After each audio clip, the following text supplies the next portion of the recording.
여러분 오신 것을 환영하고 오늘 저녁부터 우리가 주님의 성령의 감동하심과 또 깨닫게 하심으로 우리가 진리와 말씀 속으로 깊이 들어가는 그런 경험을 하게 되시길 바랍니다.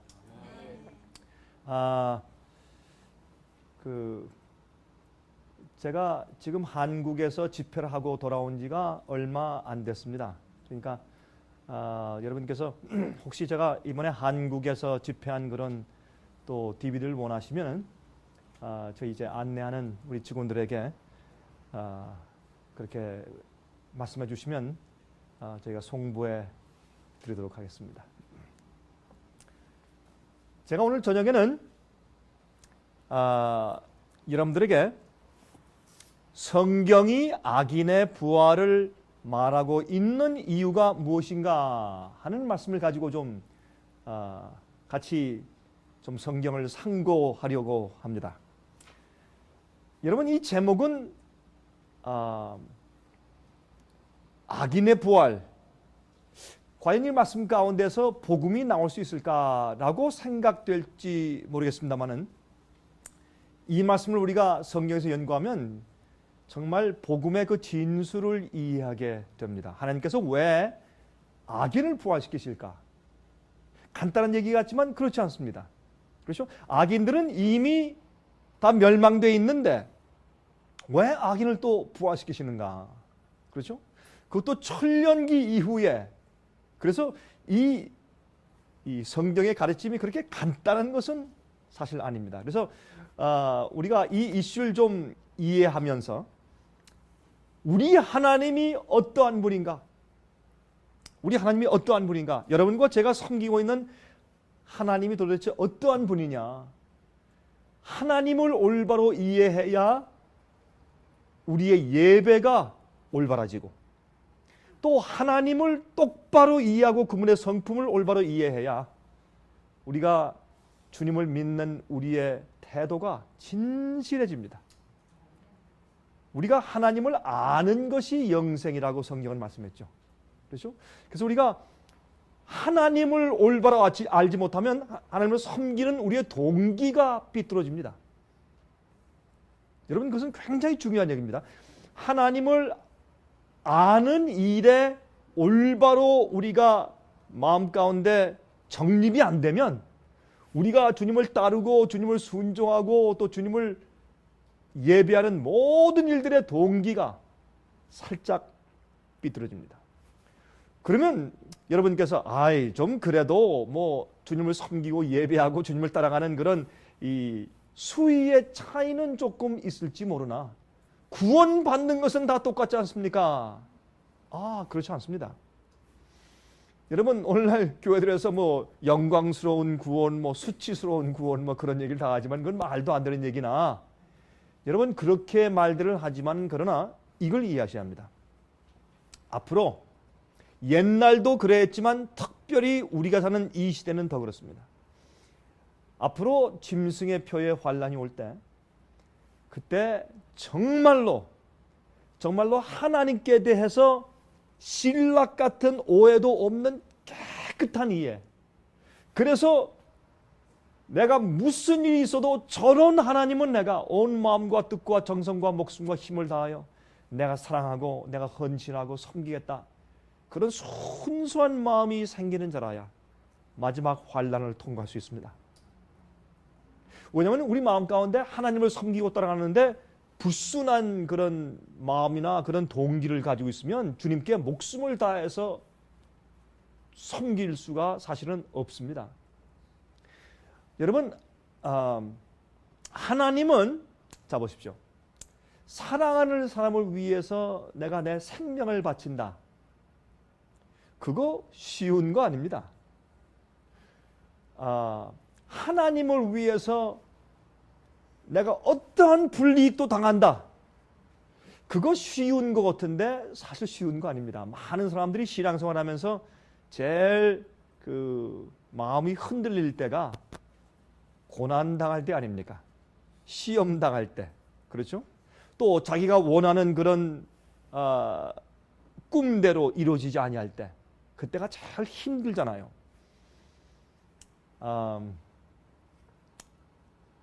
이렇게 한마디 더 하고 이제 지나가십시다. 여러분, 심판이 없다면, 심판이 없고 지옥불과 멸망이 없다면, 여러분 그래도 여전히 여러분이 지금 하나님 믿으시는 것처럼 여전히 하나님을 믿고 따르고 예배하겠습니까? 무슨 말인지 이해하시죠? 여러분, 심판이 없고 불의 멸망이 없다면 그래도 여러분은 지금 우리가 예배하고 주님을 따르는 것처럼 여러분 따르시겠습니까? 하나 더, 하늘이 없다면, 이상한 얘기죠. 하늘이 없다면 제가 그러니까 한 번은 말이죠. 제가 집회에서 제가 질문할 때 제가 이제 멸망이 없다면 그 얘기하니까 이제 잘 질문하는데, 두 번째, 여러분 하늘이 없다면, 그러니까 할머니가 앞에 앉아서 아이 그러면 안 되죠. 그거는 그러면 안 되죠. 여러분 하늘이 없다면, 하늘이 없어도 예수님 사랑하고 주님을 따르시겠습니까? 이건 심각한 얘기입니다. 여러분 정말 하늘이 없어도 여러분은 주님께서 명령하신 모든 것을 따르고 순종하고 살 마음이 있느냐 말입니다. 사랑의 힘은 하늘, 정금거리, 새 예루살렘 성, 생명강, 생명나무, 영원한 생명, 이것보다 사랑은 더 강합니다. 불에 그냥 태워서 멸망시킨다 라는 위협보다 사랑은 훨씬 더 강합니다. 그래서 사실은 큰 보상이 없더라도, 큰 멸망이 없더라도, 그래도 나는 나의 주님을 영원토록 내가 섬기고, 그러면 아무런 후회 없이 이 땅에서도 주께서 분부하신 모든 말씀을 따라 살겠다. 그런 마음이 우리 마음 가운데 생겨야 합니다. 그런 마음이 우리 마음 가운데 형성될 때, 그때 마지막 환난을 통과하는 믿음이 강해지는 것입니다. 여러분, 제 얘기가 어떤 분들은 좀 잘 아직까지 이해가 안 되실지 모르겠으나, 여러분 이 얘기를 한번 씹고 또 씹고 곱씹어서 한번 잘 생각해 보시기 바랍니다. 계속해서 성경이 악인의 부활을 말하고 있는 이유가 무엇인가? 여러분, 둘째 부활의 필요성을 한번 이해해 보도록 하십시다. 여러분, 부활에는 두 가지가 있죠. 부활에는 처음에 요한계시록 20장 4절부터 7절까지 보면 거기에 첫째 부활에 대해서 말하는 말씀을 우리가 읽을 수가 있습니다. 또 내가 보좌들을 보니 거기 앉은 자들이 있어 심판하는 권세를 받았더라. 여기 보니까 이 보좌가 단수입니까? 복수입니까? 복수죠. 보좌들이 있고 거기에 앉은 자들이 있습니다. 그렇죠? 그러니까 이 복수인데 그들이 무엇하는 권세를 받았더라? 심판하는 권세를 받았더라. 심판을 합니다. 여러분, 천년기 동안의 심판이 있네요. 그렇죠? 자, 또 내가 보니 예수의 증거와 하나님의 말씀을 인하여 목배임을 받은 자의 영혼들과 또 짐승과 그의 우상에게 경배하지도 아니하고 이마와 손에 그의 표를 받지도 아니한 자들이 살아서 그리스도로 더불어 천년 동안 왕노릇하니. 그렇죠? 이것은 천년 기간 동안에 이루어지는 일인데 심판하는 일이 있어요. 참 흥미있습니다. 그렇죠? 그런데 그 나머지 죽은 자들은 그 천년이 차기까지 살지 못하더라. 왜? 예수께서 이 땅에 재림하실 때 그의 영광의 불로, 영광의 광채로 악인들은 태워 죽습니다. 그렇죠? 그래서 죽은 자들은 천년 동안 살지 못합니다. 이는 첫째 부활이라. 여기에 첫째 부활에 일어난 자들은 예수님과 함께 하늘로 승천하기 때문에 첫째 부활이라고 말씀드렸습니다. 이 첫째 부활에 참여하는 자들은 복이 있고 거룩하도다. 둘째 사망이 그들을 다스리는 권세가 없고 도리어 그들이 하나님과 그리스도의 제사장이 되어 천년 동안 그리스도로 더불어 왕노릇하리라. 천년이 참에 사탄이 그 옥에서 놓여 그랬습니다. 자, 사실 우리가요, 이 천년 왕국에 대해서 말하기 시작하면 참 그 믿는 자들의 아이디어가 개념이 분분합니다. 여러분들은 어떻게 이해하세요? 천년 동안 이 천년 왕국이 이 땅에 있는 것입니까? 하늘에 있는 것입니까? 여러분, 천년 왕국은 예수님께서 재강림하신 이후에 있습니까? 아니면 그 전에 있습니까? 그 예수께서 이 땅에 오시기 전에 이 땅에 먼저 천년 왕국이 이루어진다라고 믿는 사람들은 그것을 복천년설을 믿는다고 말합니다. 그렇죠? 그러나 예수님께서 이 땅에 재강림하신 다음에 천년기가 있다라고 하는 것은 전천년선을 믿는다고 말합니다. 그래서 후천년선, 전천년선 아니면 또 복천년선 이렇게 사람들이 이제 말을 하지만 그런 무슨 우린 학구적인 단어를 쓰지 않는다고 할지라도 여러분 어떻게 생각하세요? 예수님께서 재강림하신 이후에 천년기가 있습니까? 이전에 있습니까? 예? 예수님께서 이 땅에 오시기 전에 천년기가 먼저 있습니까? 이 땅에 오신 이후에 있습니까? 예수께서 이 땅에 오신 이후에 있죠. 그렇죠? 그러니까 예수께서 오셨을 때 그의 광채와 영광으로 사람들이 죽고 첫째 부활이 있잖아요. 그 다음에 천년기가 이제 생기고 이루어지는 것을 우리가 여기서 볼 수가 있단 말입니다. 그런데 또 하나는 천년 왕국이 하늘에 있는 것입니까? 땅에 있는 것입니까? 예? 하늘에 있습니까? 확실합니까? 혹시 땅에 있다라고 생각하시는 분들이 혹시 계시지 않습니까? 근데 제가 한국에서 이제 집회를 하는데 어떤 분들은 제 강의를 듣더니 야, 참 목사님 이거 몽땅 다 뒤집어줘야 되겠습니다. 몽땅 다 뒤집어. 어떻게 목사님 강의를 들어보면 제가 지금까지 믿어온 것 가운데서 대부분이 잘못됐습니까? 그래서 아주 어떤 데 기가 막혀서 망연자실하는 어쩔 줄 몰라하는 분들 제가 가끔 만나요. 사실 그렇습니다. 뒤집어져야 합니다. 뒤집어져서 우리가 지금까지 잘못 믿어온 것들은 정말 뒤집어져야 합니다. 성경의 교리와 가르침은 하나님이 어떠한 분이신가 하는 것을 우리에게 설명해 주는 것들입니다. 예? 하나님이 어떠한 분이시고 또 하나님의 이 창조 사업을 우리가 보면서 하나님은 어떠한 분이시다. 하나님의 심판하시는 모습 보면서 하나님은 어떠한 분이시다. 하나님의 오래 참으시는 보면서 하나님은 어떠한 분이시다. 우리가 이 성경의 모든 역사와 기록들을 보면서 하나님을 우리가 보는 것입니다. 예언을 보면서 하나님을 보는 것입니다. 여러분, 성경에 있는 모든 가르침들은 사실 하나님의 성품과 하나님의 됨됨을 우리에게 알려주는 것들입니다. 그래서 우리가 하나님을 올바로 알면 우리 마음 가운데 주님을 사랑하는 우리 마음의 정도가 그만큼 올라가는 것입니다. 하나님을 그만큼 사랑하면 그 다음부터는 우리가 사는 생애에서 남들에게 빛을 발하는 정도가 점점 밝아지는 것입니다. 사랑은 먼저 하나님이 우리를 사랑하셨습니다. 그 하나님의 사랑이 우리 마음 가운데 부어지면 그 사랑의 빛이 배어나가게 되어 있습니다. 우리는 어떤 때는 억지로 사랑하려고 참 애를 써요. 사랑은 자연적으로 생기는 것입니다. 사랑이 위에서부터 오면 자연히 반사되죠. 그렇죠? 자, 이 얘기를 하면 또 한참 가니까 제가 요즘에 제 개인적으로 혼자 이렇게 흥얼거리는 찬송이 가끔 제가 바뀝니다. 이번 주일엔 제가 이런 찬송, 그 다음 주일엔 이런 찬송, 또 그 다음 달은 또 이런 찬송. 혼자 제가 흥얼거리는, 운전할 때 혼자 흥얼거리고 어디 걸어갈 때 혼자 흥얼거리고 어떤 때는 가만히 혼자 있을 때 혼자 이렇게 조용히 그 찬송을 부르면 콧날이 시큰하고 참 눈물이 활칵 나려고 하는 그런 감동이 생기는 그런 찬송이 제 마음 가운데 있어요. 근데 이번 주일에 지난 주일에 그랬는데 이번 주일까지 계속됐으니까 제가 볼 때는 이젠 한 8일째 되네. 제가 요즘에 흥얼거리는 찬송은 뭔지 아십니까?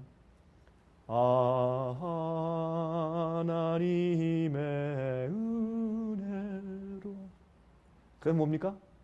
있을 데 없는 자.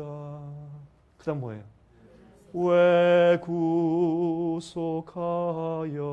주는지 난 알 수 없도다. 내가 믿고 또 의지함은, 여러분 정말 그렇게 생각하세요? 하나님의 은혜로 있을 데 없는 자, 정말 그래요. 여러분, 제가 이 찬송 부를 때 정말 제가 제 마음속에서 제 자신에게 정말 이렇게 쓸데없는 자를 주님께서 어떻게 그 큰 사랑으로 구속하실까? 제가 정말 그렇게 느끼는 것 같습니까? 어떤 분들은 목사님은 다니면서 세계적으로 다니면서 복음 전하는 전도 목사인데 왜 쓸데없는 자입니까? 그거 괜히 그냥 그렇게 얘기하시는 거겠죠. 아마 그렇게 생각하실지 모르겠습니다. 아닙니다. 저는 정말 I mean it. 제가 찬송을 부를 때 이 쓸데없는 자 왜 구속하여 주시는지, 그거 무슨 뜻이냐면, 우리가요 아무리 많이 안다고 하고 아무리 좋은 일을 한다고 하고 아무리 의롭게 산다고 할지라도 주님께서 우리를 부활시키지 아니하시면 우리는 아무것도 아니에요. 그렇습니까? 우리의 해놓은 것들, 쌓아놓은 것들, 배운 것들, 지식들, 우리가 사람들과 맺어놓은 관계들 무슨 소용이 있느냐 말이에요. 예? 우리가 쓰러진 다음에 주님께서 깨워서 부활시키지 아니하면 우리의 삶과 인생이 무슨 의미가 있고 무슨 목적이 있고 무슨 가치가 있느냐 말이에요. 아무것도 아니잖아요. 그래서 하나님의 은혜로 이 쓸데없는 자, 정말입니다. 우리가 존재하고 우리가 살고 호흡하고 우리 심장이 뛰고 우리가 생각하고 우리가 일하고 하는 이런 모든 일과 앞으로는 보상과 소망을 기대하는 모든 일들은 하나님께서 우리에게 가치를 주시고 내가 너희를 영원히 살게 하겠다라고 약속하신 그 약속 때문에 우리는 가치 있는 삶을 가지는 것입니다. 그렇죠? 참, 하나님의 은혜로 있을 데 없는 자, 부활이 없다면 우리처럼 불쌍한 자들이 없어요. 여러분, 고린도전서 15장에 사도 바울이 말했잖아요. 우리에게 부활이 없다면 우리처럼 불쌍한 자들이 없다. 여러분, 어떻게 하시든지 둘 중에 하나는 참석하셔야죠. 죽었다가 잠들었다가 부활을 당하든지 아니면 살아서 호련히 변화되어 죽음 맛보지 않고 승천하든지 둘 중에 하나는 반드시 우리의 것이 되어야 하지 않겠습니까, 여러분? 예? 자, 그래서 이 첫째 부활을 이렇게 얘기했습니다. 그 다음에 보십시다. 계시록 20장 11절부터 15절 보시면 이제 재미있는 얘기가 나와요. 둘째 부활 얘기가 나옵니다. 또 내가 크고 흰 보좌와 그 위에 앉으신 자를 보니, 아까 우리가 읽은 말씀 보니까 보좌들이 복수고 거기에 앉아있는 자들, 복사람들이 있어요. 그것은 구원받은 의인들이 그 보좌들에 앉아있는 것입니다. 왜? 그들이 천년 동안 예수님과 왕노릇한다고 했으니까. 여러분, 그 성경에 보면 세 가지, 특별히 이스라엘의 유대 나라의 세 가지 직무가 있어요. 이 세 가지 직무는 다 예수님을 표상하는 것들입니다. 첫 번째 무엇입니까? 첫 번째, 선지자. 선지자는 하나님을 대신해서 대표해서 이 하나님의 백성들에게 주님의 뜻을 말해주고 주님의 그 의사를 전달해 주는 자입니다. 그래서 사실 이 선지자를 옛날에 처음에 말할 땐 선견자 그랬죠. 그렇죠? 이 mouthpiece. 그렇죠? 선견자. 다시 말해서 우리가 클라리넷, 색스폰 그런 것을 불 때 mouthpiece가 있어요. 그렇죠? 또 트럼펫을 불 때도 마우스피스가 있어요. 그래서 그것을 이렇게 뺐다가 가지고 있다가 또는 거기 끼 있는데 그게 없으면 불 수가 없어요. 그게 후 할 때 그 마우스피스가 소리를 내요. 그래서 선지자는 하나님의 뜻을 소리내어 전달하는 자예요. 자, 예수님은 어떻게 해요? 여러분이 히브리서 1장의 1절 보시면 하나님께서 여러 시대 동안에 하나님의 선지자들을 통해서 당신을 알리시다가 마지막에 당신의 아들을 예수를 보내셔서 당신을 알리셨다. 아들은 아버지의 형상이라 그렇게 말씀했지 않습니까? 그리고 예수님은 사실은 선지자 중에 선지자세요. 또 제사장, 여러분 제사장은 어떻게 됩니까? 제사장은 하나님 아버지와 하나님과 인간 사이의 중보자입니다. 그렇죠? 우리 인간의 죄를 대신 가져오 나가서 아버지께 간구하고 용서를 구하고 또한 뜻을 구하고 하는 역할을 하고, 그렇죠? 또 하나님의 뜻을 전하는 가운데 중보자입니다. 세 번째는 무엇입니까? 왕입니다. 왕. 예수님은 왕 중 왕이시죠? 만왕의 왕이세요. 그러면 그 왕은 무엇을 합니까? 자, 그럼 왕의 임무는 뭐냐면 재판하는 것입니다. 심판해 주는 것입니다. 그래서 솔로몬이 왕이 되었을 때 제일 먼저 뭘 구했습니까? 하나님이시여 내게 판단하고 재판하는 지혜를 주십시오라고 기도해서 하나님께서 특별한 지혜를 주셨죠. 그렇죠? 그래서 왕은 판단해 주고 재판해 주는 직무를 가진 자입니다. 그래서 예수님은 무엇입니까? 우리의 심판장이십니다. 그러므로 재판한다는 것은 우리가 예수님과 함께 심판대에 앉는 것입니다. 재판에 참여하는 것입니다. 우리 조금 이따 것을 우리 좀 다시 한번 좀 이해해 보도록 하십시다. 그런데 아까는 이 보좌들이 있고 그 위에 앉아 있는 사람들 복수가 있는데, 여기에는 흰 보좌가 있고 그 위에 앉은 한 분이 있는데 그분은 예수님이세요. 그래서 어떤 분들은 이것을 표현할 때 백보자 심판, 어떤 사람들이 흰보자 심판, 백이나 흰 것이나 같은 얘기죠. 어떤 사람들은 백보자 심판이니까 아니 흰보자 심판이라고, 어떤 사람은 흰보자 심판이니까 아니 백보자 심판이라고, 그런 사람 제가 직접 보았어요. 잠깐 착각했는지 모르겠습니다만 그렇죠. 땅과 하늘이 그 앞에서 피하여 간데 없더라. 또 내가 보니 죽은 자들이 문온 데서 하고 그 보좌 앞에 섰는데 책들이 펴 있고, 심판이죠. 또 다른 책이 펴졌으니 곧 생명책이라. 책들이 펴놓여 있으니까 생명책만 있는 것이 아니에요. 예수님을 믿고 그의 보혈의 은혜로 용서함 받고, 그렇죠? 그다음에 주님을 믿는다고 공언해서 구원받은 자들의 이름이 기록되는 것이 생명책이죠. 그러나 생명책 이외에도 책들이 있으니까, 여러분 그 말라기서에 있는 말씀을 보면은 사람들이 하나님을 경멸하고 올바로 살지 아니하고 타락한 입장에 있을 때 여호와를 경외하고 그 다음에 경건한 자들이 서로 대화를 나눌 때 내가 너희의 말하는 것을 하늘 기념책에 기록할 것이라. 그러니까 하나님께서 보상 상 주실 자들의 그들의 한 행적에 대해서 주님께서 내가 너희의 그 헌신과 희생과 너희의 봉사와 너희의 그 한 일들을 내가 잊지 아니한다 라고 해서 그들의 말과 행실 주님께서 기록하셔서 너희가 이 땅에 살 때 그렇게 한 것이 얼마나 내 가슴과 마음을 기쁘게 해 주었는지 모른다. 너희의 그 헌신을 내가 영원토록 내가 보상해 줄게 라고 언급하시고, 또한 주님께서 실제로 그런 일들과 우리의 행함에 주님께서 보상하시는 것입니다. 그래서 생명책 이외에도 주님께서 기억하시는 기념책이 다 있고, 또 뭐가 있겠어요? 죄의 책이 있어요. 우리가 범죄한 죄들을 기록한 죄의 책들이 있어요.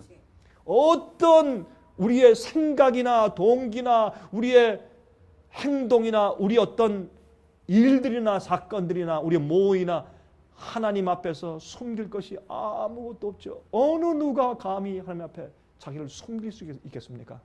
우리의 모든 동기와 행한 일들이 만천하에 드러날 때, 그때 누가 감히 하나님의 거룩한 심판대 앞에 설 수 있을까요? 거룩함을 받지 못한 자는 아무도 그 앞에 설 수 없을 것입니다.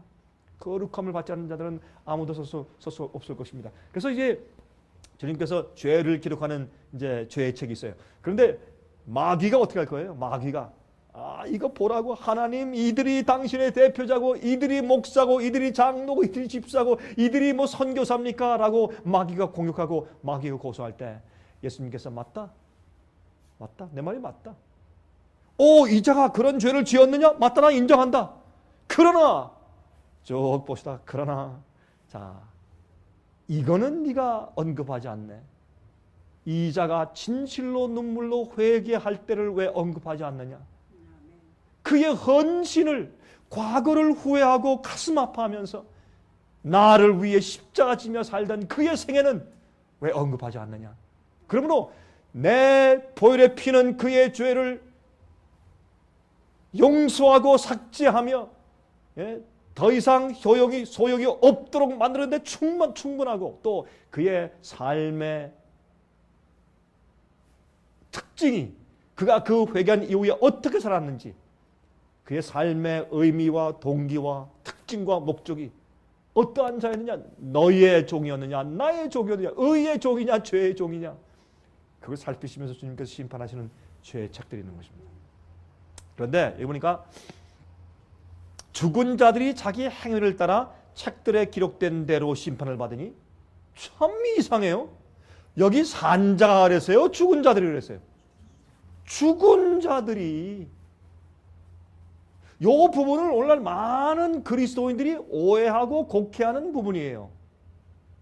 여러분, 죽은 다음에도 죽은 자들을 사람이 죽은 다음에 책을 펴서 그 사람의 일생을 다루는 심판이 있어요. 그거는 보세요. 죽었는데 심판해서 자 이제 이 사람을 구원할 수 있을까 보자, 있을까 없을까 보자, 이렇게 하는 것이 아니라 그것은 무슨 뜻이냐, 하나님께는 처음부터 기록하는 책이 필요 없잖아요. 주님께 무슨 책이 필요해요? 다 아시는데 책이 필요 없어요. 그러나 하나님께서 이렇게 책에 기록하게 하시는 것은 하나님께서 심판하시는 그 심판이 얼마나 공의롭고 얼마나 합당하고 얼마나 공평한가라는 것을 증명해 보이기 위해서. 여러분, 제가 이 얘기는 상당히 여러 번 하는 거죠. 여러분, 이제 여기 오신 분들 가운데 대부분은 사실은 뭐 인터넷을 통해서든지 아니면 CD나 DVD를 통해서 제 설교를 줄곧 들어오시는 분들이 아마 여기 이제 거의 다 이제 오신 분들이니까 제가 이런 얘기하는 걸 많이 이제 들으셨겠습니다. 그렇죠? 하나님께서 이렇게 심판하시고 책을 펴시는 것은 당신 자신을 위해서가 아니라 누굴 위해서? 우리를 위해서, 천사를 위해서, 고소자들을 위해서. 하나님께서 자 봐라, 주님께서는요 몰래 슬쩍 하시는 그러한 심판이 없습니다. 천사들에게 봐라, 내 심판이 옳은지 옳지 않은지 봐라, 인생들아 봐라, 내 판단이 옳은지 공평한지 한번 봐라. 이렇게 하시는 것이 주님의 심판이기 때문에 반드시 기록이 필요한 것을 알 수 있습니다. 그래서 죽은 다음에 주님께서 심판하신다는 이 얘기는 뭐냐면, 이것은 꼭 그때 가서 구원할 수 있을까 없을까가 아니라 주님의 심판의 공정함을 드러내기 위해서 하는 것을 우리가 다시 한번 상기해야 할 것입니다. 자, 바다가 그 가운데서 죽은 자들을 내어주고 또 사망과 음부도 그 가운데서 죽은 자들을 내어주매 각 사람이 자기의 행위대로 심판을 받고 사망과 음부도 불못에 던지우니 이것은 둘째 사망 곧 불못이라. 누구든지 생명책에 기록되지 못한 자는 불못에 던지더라. 아, 이건 무슨 말입니까? 둘째 부활을 말해요. 이것은 의인들의 부활이 아니에요. 악인들의 부활이에요. 그렇죠? 이건 천년기 이후에 있는 것이니까 아까 우리가 봤지 않습니까? 천년이 참에 그 다음에 이 말씀이 나오거든요. 그렇죠? 그래서 여기에 있는 지금 이 바다가 죽은 자를 내주고 무덤이 내주고 이렇게 해서 부활하는 것은 둘째 부활인 것을 우리가 알 수 있다, 그 말입니다. 여러분들 이미 알고 있는 분들도 우리 확인을 하십시다. 자, 요한복음 5장 27절부터 29절에 말씀하기를 또 인자됨을 인하여 심판하는 권세를 주셨느니라. 이를 기이 여기지 말라. 무덤 속에 있는 자가 다 그의 음성을 들을 때가 오나니. 이 지구상에 무덤이 많고 죽은 자가 많은데, 여러분 아담부터 시작해서 예수께서 오실 때까지 죽었던 모든 자들과 살아있는 모든 자가 예수 그리스도의 음성을 들을 때가 옵니다.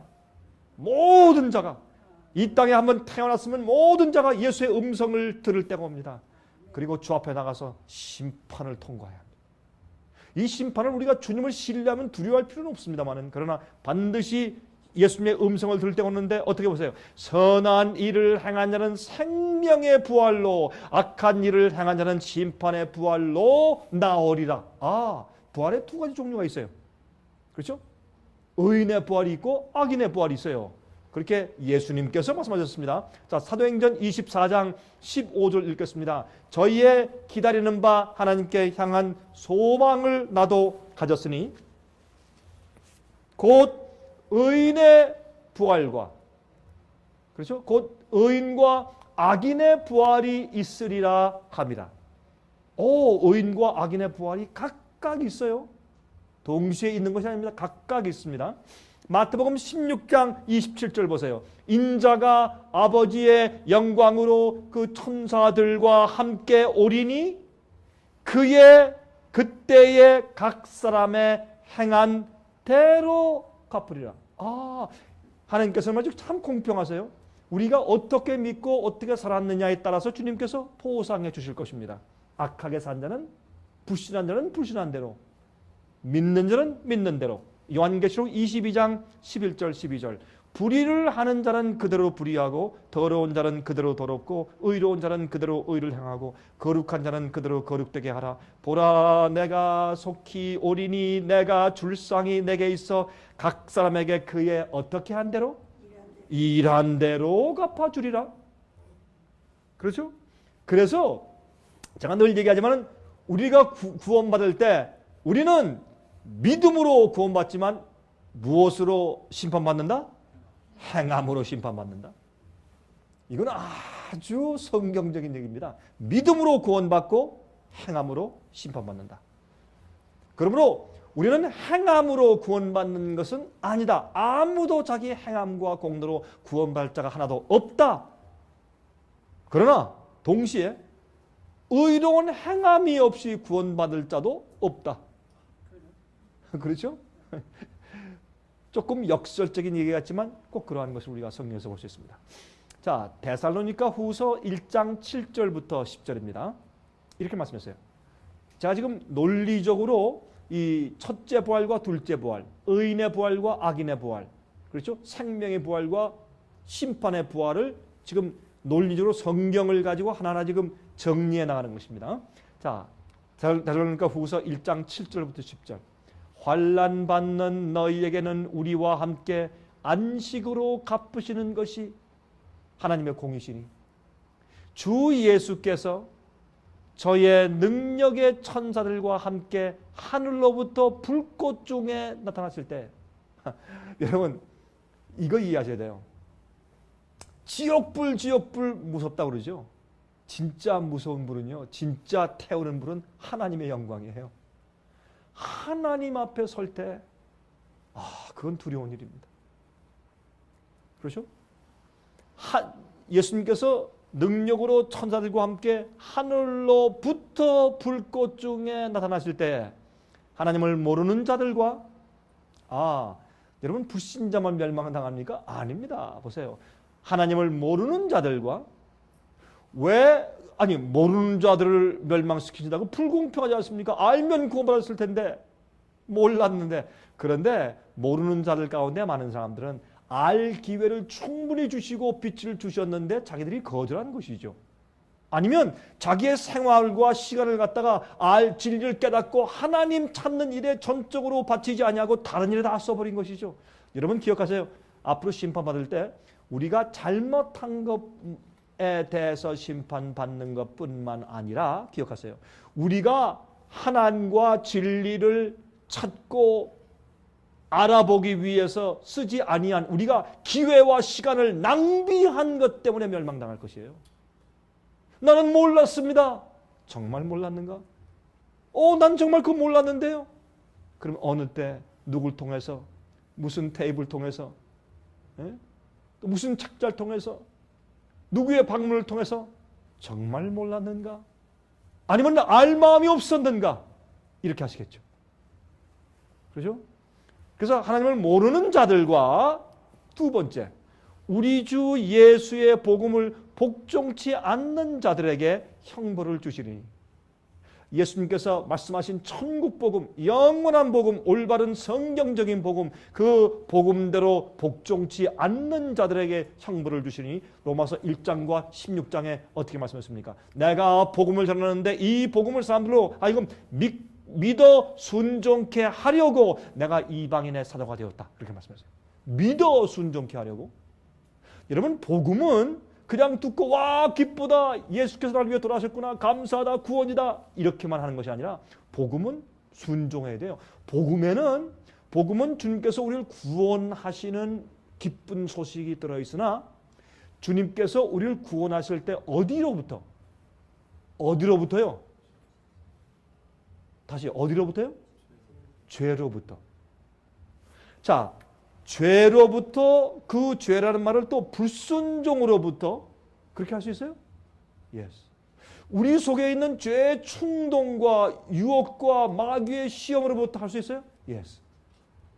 그러므로 복음을 복종한다는 뜻은 뭐냐면, 복음은 우리에게 구원의 소식을 주지만 둘째, 주께서 우리에게 명하시는 일들이 있어요.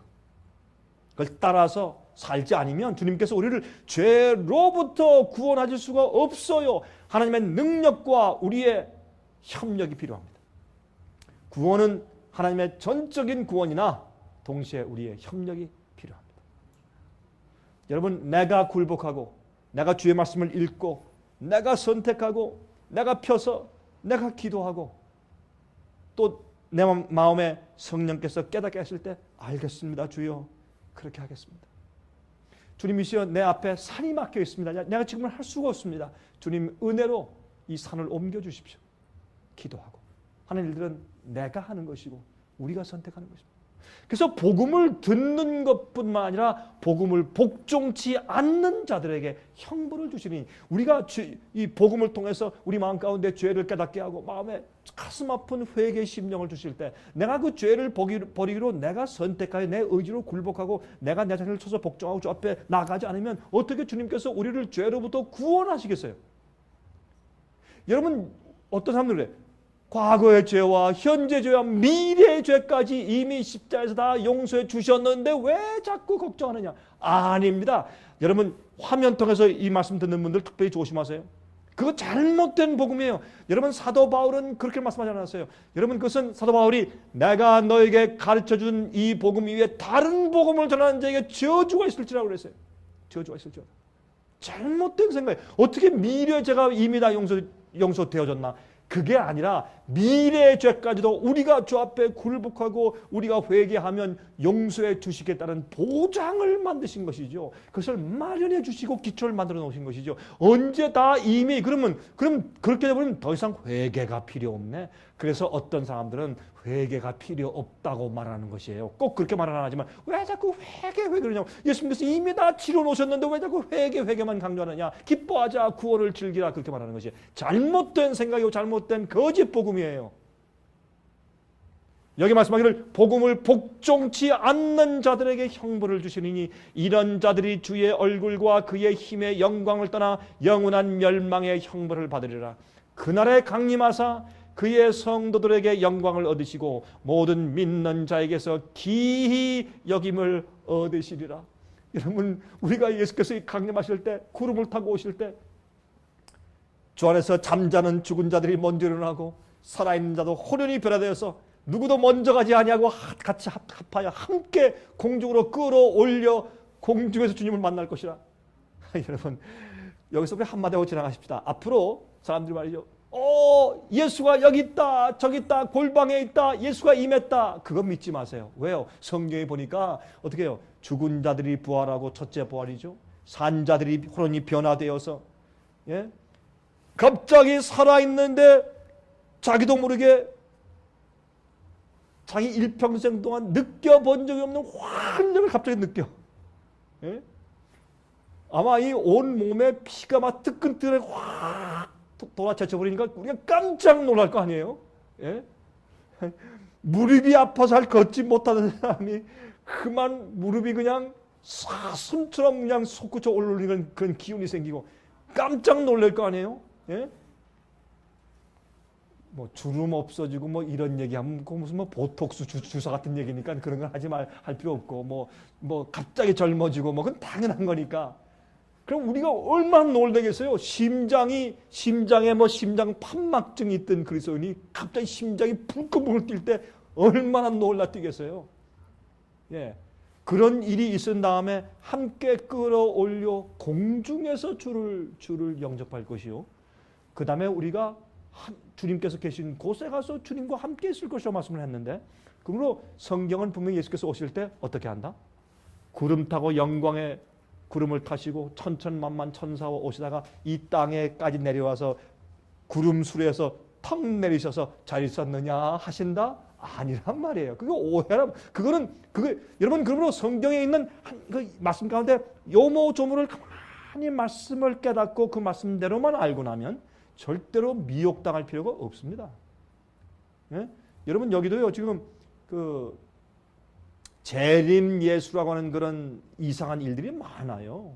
그런 미혹에 빠질 수가 없어요, 여러분. 그렇죠?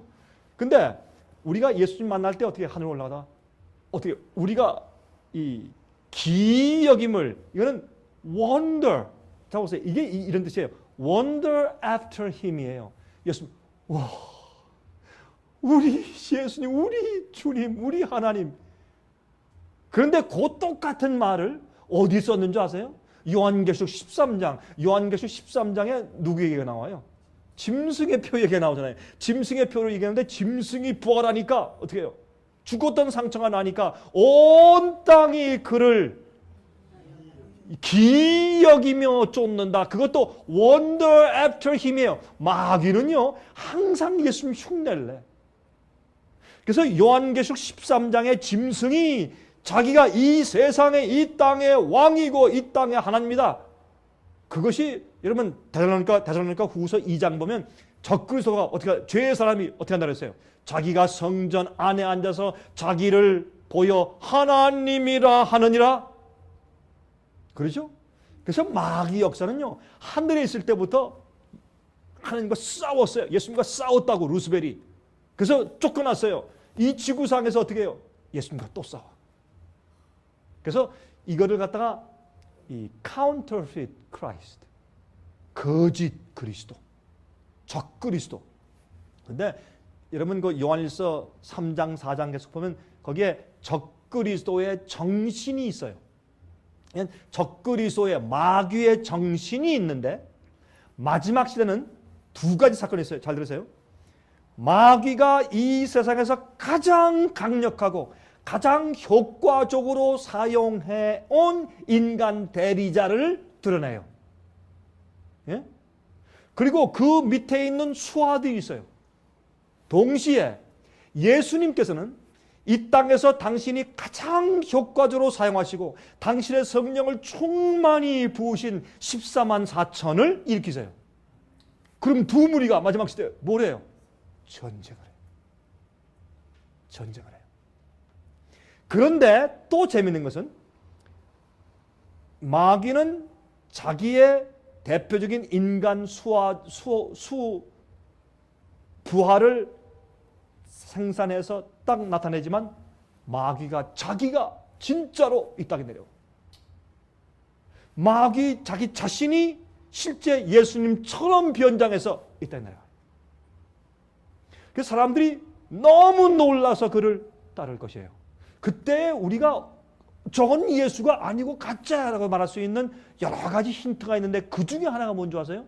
예수님께서는 이 땅에 내려와서 땅에 발을 디디지 않으십니다. 그렇죠? 그런데 예수님께서 이 땅에 구름 타고 오세요. 그러므로 마지막 시대는 말이죠. 하늘의 영광과 이 땅의 마귀의 역사가 이 뒤엉키는 시대에 우리가 살기 때문에 굉장한 일들이 생길 것이에요. 그러므로 여러분들 지금부터요, 제가 왜 이렇게 이 성경의 가르침과 교리 또 여러 가지 부분을 제가 왜 이렇게 자꾸 제가 강조하고 강의하느냐? 예? 제가 성령 문제를 제가 왜 가르치느냐? 예수님의 재림의 문제를 왜 가르치느냐? 예언을 왜 강의하느냐? 예? 심판 문제를 왜 강의하느냐? 복음을 왜 강의하고 의가 무엇이고 죄가 무엇인지를 왜 강의하느냐? 원죄설이 잘못됐다는 것을 제가 왜 강의하느냐 하면 이런 모든 가르침이 우리가 진리로 구원받아야 돼. 진리가 우리 마음속에 들어와서 개념을 바꾸고 잘못된 생각을 바꾸고 우리 성품을 바꾸고 우리가 진리로 거룩하게 되어야 분별할 수 있어요. 성령을 받는다. 뭘 받아요? 진리 통해 받아요. 성령이 우리에게 진리를 주셨기 때문에 진리 말고 오류를 이해하고 오류를 받으면서 동시에 성령을 받을 수가 없어요. 성령은 진리의 영이기 때문에. 예? 그러므로 예수님께서 요한복음 17장 17절에 아버지시여 저들을 진리로 거룩하게 하옵소서. 아버지 말씀은 진리입니다. 제가 이 얘기를 하는데 여러분들은 좀 덤덤하죠. 지금 덤덤하지 마음이 지금. 무슨 얘기를 지금 강 목사가 하고 있는가 덤덤해요 마음이? 아니죠. 이게 얼마나 중요한지 몰라요. 제가 정말 천사의 박언을 좀 하셨으면 좋겠어요. 제가 무슨 말로 어떻게 표현해 어떻게 해야 여러분을 설득할 수 있을까? 진리로. 아버지여 진리로 저들을 거룩하게 하옵소서. 아버지 말씀은 진리입니다. 이 예수님이 얼마나 가슴이 터지는 그런 기도를 하시는 거예요. 아버지 진리로 저들을 거룩하게 해주십시오. 그 당시에요. 랍비들과 그 당시에 유대교회 지도자들의 잘못된 가르침 때문에 12 제자들도 잘못된 영향을 받고 있어서요. 그들도 예수님이 가슴이 아팠어요. 가슴이. 그거를 좀 깨트리고 똑바로 해주려고 해도 그들이 완악해가지고 예수님이 십자가에 돌아가신 다음에도 이해 못하고 다 도망갔잖아요. 메시아는 우리 죄를 대신해 죽으시기 위해서 오시는 것인데 영광의 메시아로 전쟁에 승리케 하는 장군으로 오실 줄로 기대했다가 그들이 놀라서 다 도망갔잖아요. 그만큼 그 당시 현존하는 그 당시 교회의 교리와 가르침의 힘이 컸어요. 지금도 마찬가지예요. 지금도. 예? 지금도 제가 많이 보면 어떤 때는 억장이 막히고 가슴이 아파요. 얼마나 오늘날 교회들의 잘못된 신학과 잘못된 가르침 때문에 사람들이 거의 꽉 눌려가지고 내가 옛 어디 집한테 이렇게 말씀하던데요. 어느 목사님이 그랬는데요. 난 30년 동안 그렇게 믿어왔는데요. 난 20년 동안 그렇게 믿어왔는데요. 비성서적인 오해의 개념과 사상을 가지고 거기에 빠져 있어서 하나님의 참된 진리, 주님이 어떠한 분이며 어떻게 오실 것이며 어떤 일을 행할 것이며 여기에 오해의 사상을 가지고 살고 있는 사람들 보면 제 가슴이 탑탑해졌던데 어떻게 할 줄을 모르겠어요. 저도 그러니 우리 주님은 어떠하셨을까? 주님께서 어떠하셨을까? 예? 그러므로 이 세상에 앞으로 마귀의 대리자를 보고서 와 이거 따를 것이요. 지금은 온 세상이 기여기며 온 세상이 그를 짐승을 따르더라. 그렇게 얘기했어요. 그런 시대에 지금 우리가 살고 있어요. 여러분 아십니까? 그런데 예수께서 오시면 우리가 예수님 보면서 이분이 드디어 우리가 그렇게 믿고 그렇게 뵙고 싶어서 했었던 그분 우리 구세주구나. 근데 보니까 여러분 요한일서 보면 어떻게 되어요? 우리가 그분을 뵐 때 우리가 그와 같을 줄을 아는 것은 예? 아들과 그 딸이요 생부모를 만나면 내가 엄마 아빠를 닮았네 이렇게 돼요. 그렇죠? 엄마 아빠를 닮았네. 우리가 예수님 만나면 내가 예수님 닮았네 이렇게 된다고 했어요. 그래서 우리 주님이 이런 분이구나 너무 놀라서 우리 예수님 만났을 때 예수님 그럴 것 같아요? 아니에요. 성경은 우리 전부 다 끌어올려서 예수님의 그 모습을 보게 되고 악인들은 그 영광의 광채에 타 죽는데 의인들은 타 죽지 않아. 너무 좋아서 그 영광의 광채 앞에 자꾸 가까이 나갈 텐데 옛날 모세가 그랬던 거죠. 모세가 율법을 어기는 사람들은 죄책감 때문에 하나님께서 시내산에 내려와서 이 십계명을 반포하실 때 그들은 다 뒤로 도망갔지만 모세는 하나님께 가까이 나아갔더라. 똑같은 경험이거든요. 그래서 우리 예수님 볼 때 너무 기이해서 다 입을 딱 벌리고 한참 예수님을 쳐다볼 거예요. 그러니까 여기 보면 예수께서 오실 때 악인들이 죽어요. 그 당시에 죽어있는 악인들은 땅속에 있고 예수께서 오실 때 살아있는 악인들은 그의 영광의 광채에 죽는다고 되어 있어요. 자, 그러면 지금 우리가 금방 얘기한 데살로니가전서 4장 16절 17절 주께서 호령과 천사장의 소리와 하나님의 나팔로 친히 하늘로 쫓아 강림하시리니 그리스도 안에서 죽은 자들이 어떻게 일어나고? 먼저 일어나고 그 후에 살아있는 자들이 하늘로 승천하는 것이 먼저 아니네요. 죽은 자들이 먼저 일어나야 되네. 그 후에 우리 남은 자도 저희와 함께 먼저 가는 것이 없죠. 함께 구름 속으로 끌어올려 공중에서 주를 영접하게 하시리니 그리하여 우리가 항상 주와 함께 있으리라. 그러므로 여기 보니까 어떻게 해요? 예수께서 이 땅에 재림하실 때 악인들이 그 영광의 불에 태워 죽임을 당하고 의인들은 승천하고 죽어있던 자들이 부활하고 의인들이 함께 공중에 끌어올려서 예수를 만나고 어떻게 해요? 그 다음에 우리가 항상 주와 함께 있을 것이요. 그렇죠? 자, 그런데 왜 악인의 부활이 필요한 것이냐 말입니다. 그러니까 두 부활이 있어요. 악인의 부활이 있고 의인의 부활이 있고 심판의 부활이 있고 생명의 부활이 있고 두 부활이 있어요. 그런데 왜 악인의 부활이 필요하냐 말입니다. 이것을 우리가 이해하면 하나님을 더 깊이 이해하게 되는 것이 되는 것이죠.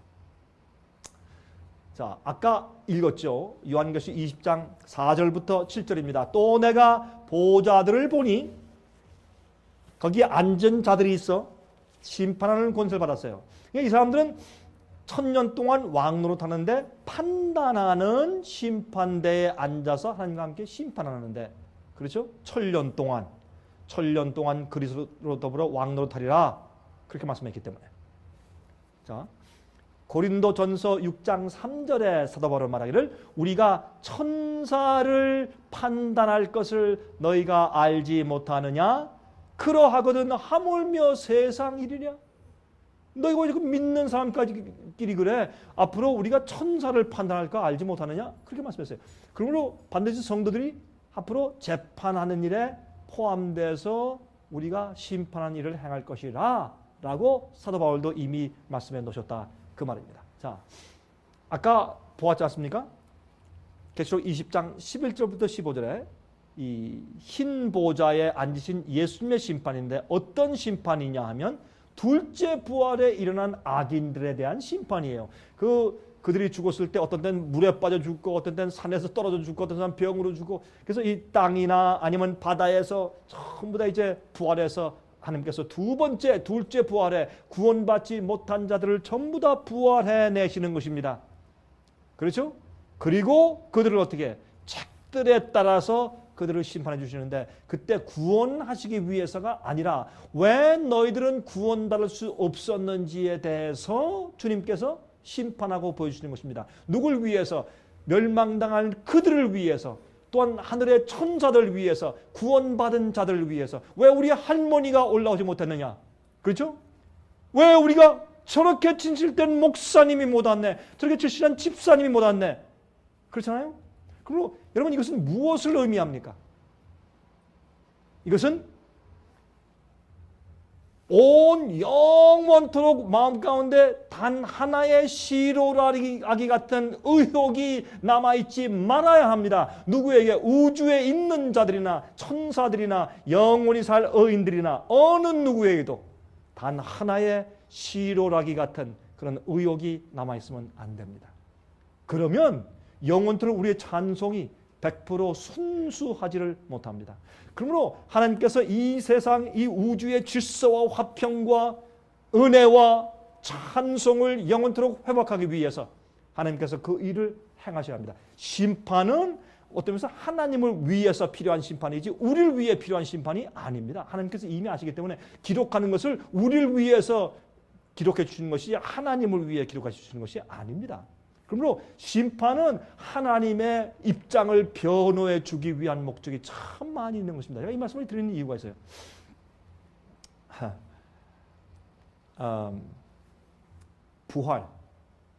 부활은 재창조입니다. 부활은 재창조예요. 부활은, 자, 생각해 보세요. 물에 빠져 죽었는데 상어한테 잡혀 먹혔어요. 상어를 또 잡아가지고 사람들이 먹었어. 그럼 죽은 사람의 그 몸은 어디가 있어요? 어디 가서 그걸 찾아낼 것이요? 어떤 사람은 화장을 했어요. 그 가루를 갖다가 강에 뿌렸어. 쭉 흘러가다가 별별 고기가 다 삼켰어. 그럼 그 몸을 어디서 찾아서 부활시킬 거예요? 그러니까 부활을 생각하시는, 부활은 창조예요. 걱정할 것이 없어요. 이렇게 한번 생각해 보세요. 부활은 신비죠. 창조 자체가 신비니까. 여러분과 저는요, 이 장미꽃 한 송이가 이슬 머금고 이렇게 피는 신비, 그거 하나도 우리는 이해를 못해요. 여러분 그거 이해하세요? 우리는 그거 하나도 모른다고 어떻게 알아? 피니까 피는 줄 알지. 어떻게 말이죠? 기가 막히게 그렇게 이제 땅에서 물 빨고 양분 빨아서 이게 피었는데 어떤 건 노랗고 어떤 건 빨갛고 어떤 건 말이에요. 예? 푸르스름하고 어떤 건 하얗냐 말이에요. 왜? 그걸 우리는 이해를 못해요. 어떻게 하나님께서 그렇게 하시는지. 똑같은 수박인데 어떤 건 둥그렇고 어떤 건 왜 기냐 말이에요. 예? 어떤 건 크고 작고. 왜 또 맛이 달라 이렇게 맛이. 예? 우리 또 과일은 맛이 달라.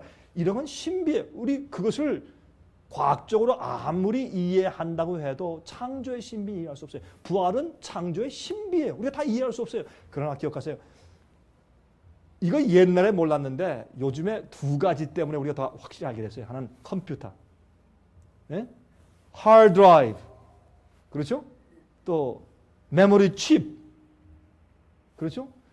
기억하는 것, 또 기억할 때 아무리 기억을 해도 그게 움직이게 하기 위해서 프로그램이 있어야 돼.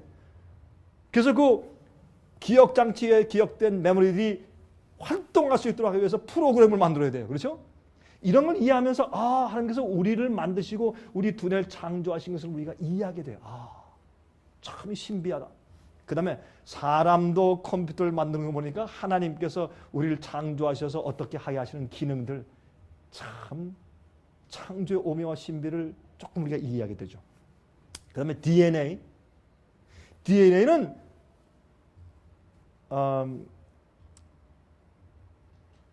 이번에 저희 둘째 딸아이가 아이를 낳았습니다.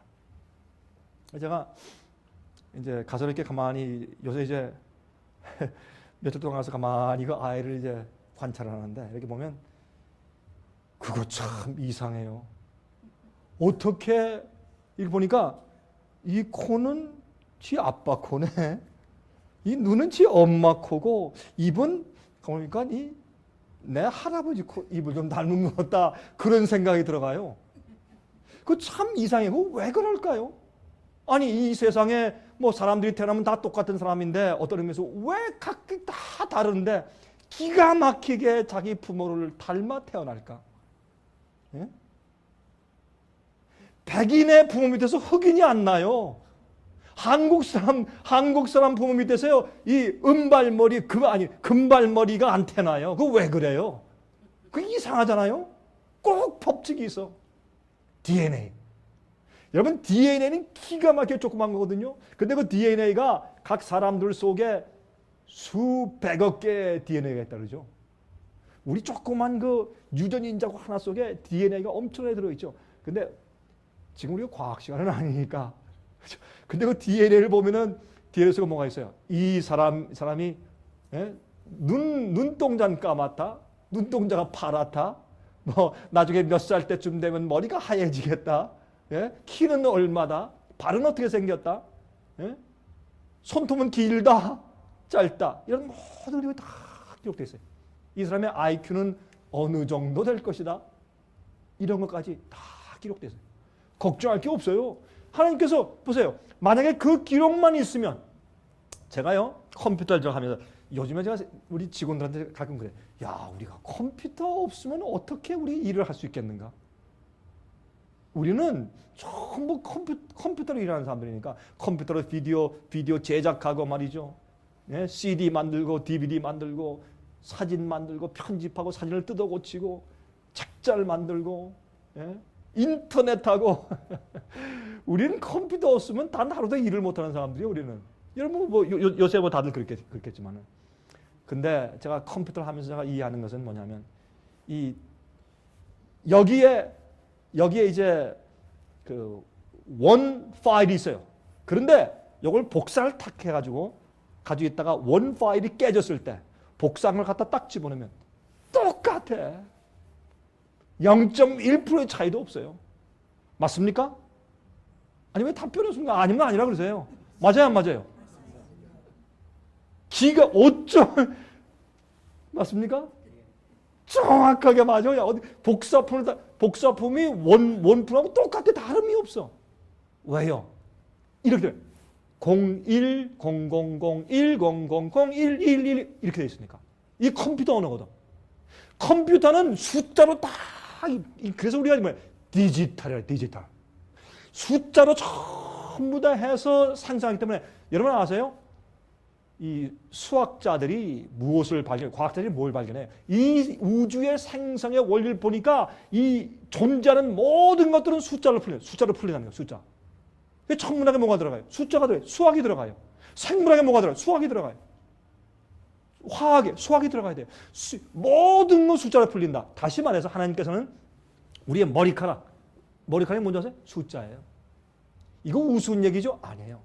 근데 그 속에 뭐가 있어요? 하나님께는 생명, 거기 파워가 있어요. 생명. 그 숫자가 움직이고 생각하고 이런 능력이 있기 때문에 그렇지, 사람이 만든 숫자에는 그건 죽은 숫자니까 아무 소용이 없어요. 하나님은 그 숫자 속에 살아 움직이는 창조의 능력이 있어요. 그러니까 우리가 전부 다 숫자라. 여러분 그거 이해하세요? 우리의 눈 다 숫자로 풀어졌어요. 숫자로. 그러니까 우리가 죽었다? 그러면 우리의 몸이 누가 다 뜯어먹고 어디로 갔을지라도 하나님께서 오셔가지고 자, 부활시켜야 할 텐데 이 친구의 몸이 도대체 어디로 가 있나 찾을 필요가 없다고. 어디로 흘러가 있을까? 아니 한국에 죽은 사람이 저 흘러 인도에 가 있나 아니면 하와이에 가 있을까? 그거 가서 찾아보고 다 찾아와라 이렇게 할 필요가 없단 말이에요. 여러분 부활은 창조기 때문에 하나님께서 뭘 가지고 있어요? 여러분과 저의 DNA를 가지고 있어요. 육신이 우리가 어떠했는지는 정확한 DNA가 있어요. 또 하나 뭔지 아세요? 요새 과학자들이 뭐 하는 줄 아세요? 여러분 제가 내일 저녁에 오시면 제가 내일 저녁에는 뭘 말씀드리느냐? 이 말세 사건들의 도표를 말씀드려요.